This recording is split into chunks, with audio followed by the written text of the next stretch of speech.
Good day. Hello everyone. Welcome to my YouTube channel. Firstly, I want to ask you a question about chess openings. Do you like playing Queen's Gambit as black? Now we are going to study about Grandmaster Ding Liren's Queen's Gambit using variation Bishop F4. I'm going to show you two games, but we only analyze the opening part and how white manages to get the advantage. So let's go to the diagram A. This is the game between Grandmaster Ding Liren versus Grandmaster Magnus Carlsen at the 2019 GCT St. Louis Rapid and Blitz. Now, let's go to the game by starting d4, knight f6, c4, e6, knight f3, d5, knight c3, bishop e7. This is the Queen's Gambit. Bishop f4, this is the variation used by Grandmaster Ding Liren. Castling e3, b6. This is the featured variation against the Queen's Gambit Bishop f4 line. Cx d5. But let's go first to the other featured line, which is Bishop d3. Continuously, dx c4, bishop takes, bishop a6, attacking the bishop at c4, bishop takes, knight takes, queen e2, queen c8, supporting it, castles, queen b7, a3, c5, knight b5, rook a c8, b4, attacking the c5, knight d5, attacking the bishop at f4, bx c5, bx c5, but there's other variation. Let's go to knight takes bishop, ex f4, knight c7, attacking the knight, c6, which the queen cannot take because of that move knight a7. So queen a8, rook fc1. Interesting position for white. Now let us continue after bx c5, then rook a b1, rook c6, bishop e5, rook b6, protecting the queen, a4. This game from the 2019 Sinquefield Cup Round 9 of Grandmaster Ding Liren versus Grandmaster Fabiano Caruana. The winner of this game is Grandmaster Ding Liren in move 57. Please analyze this position. Assess this as your homework. So, enjoy. Now we go to the main feature. After cx d5, knight takes pawn, knight x d5, ex d5, bishop d3, c5, attacking the d4 pawn, b3, not allowing c4, though there is another move after knight c6. So let's go back. If cx d4, knight takes pawn, bishop b4 check, king f1, bc5, rook c1, bishop takes knight, ex d4, rook e8. This is an interesting position that needs to be studied.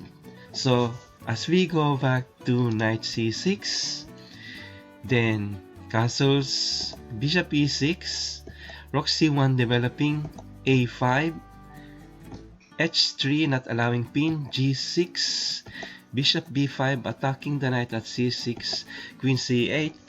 The queen there is not in a good position because there's a rook at c1, dx c5, bx c5, knight d4 attacking the knight at c6, knight takes, ex d4, queen b7, a4 protecting the bishop, rook fc8, rook e1, cx d4, queen x d4. Let us analyze this position. White has a promising position due to black has isolated pawns, and there is weakness at black king's side, dark squares, where it can be penetrated. Also, There's 2 versus 1 pawn ratio at the queen side, which advantageous for white. Kindly analyze this move as your middle game home study. This is your homework. Actually, for more information, Grandmaster Ding Liren won this game in 55 moves versus Grandmaster Magnus Carlsen at the 2019 GCT St. Louis Rapid and Blitz.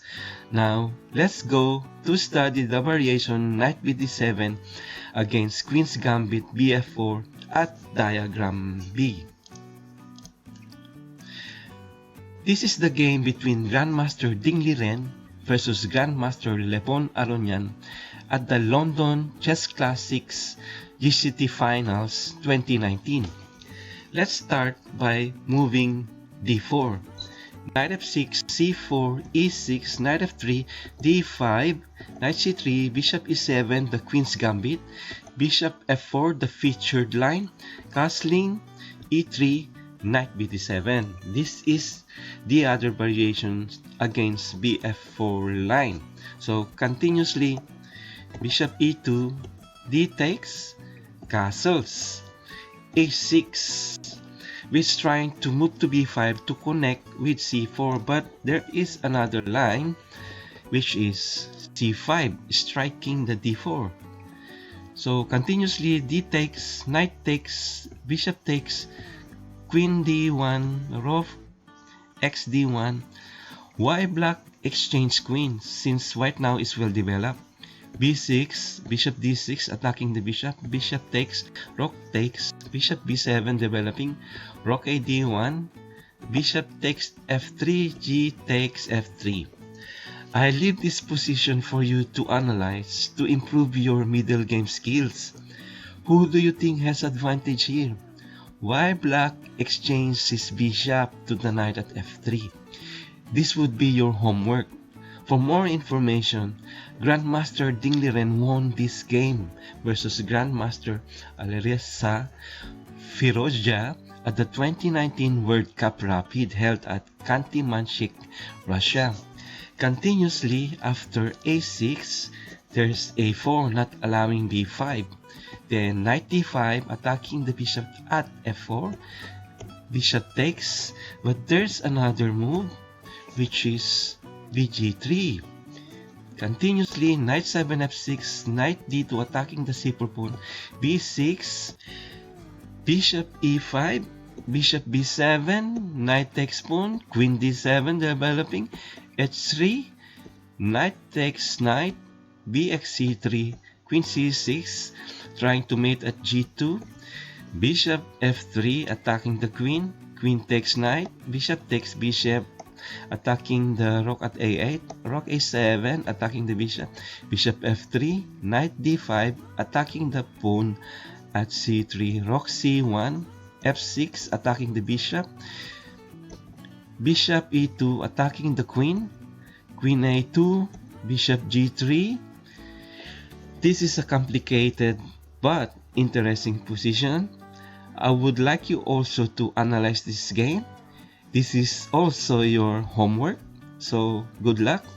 Continuously after bishop takes pawn, then knight takes bishop, ex f4, which is already having a double pawn and an isolated pawn for white.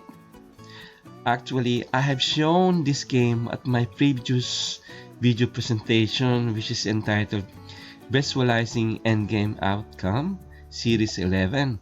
Continuously, c5, dx c5, bishop takes, queen e2, b6. This is the only way to develop bishop at c8, but white is aware about it.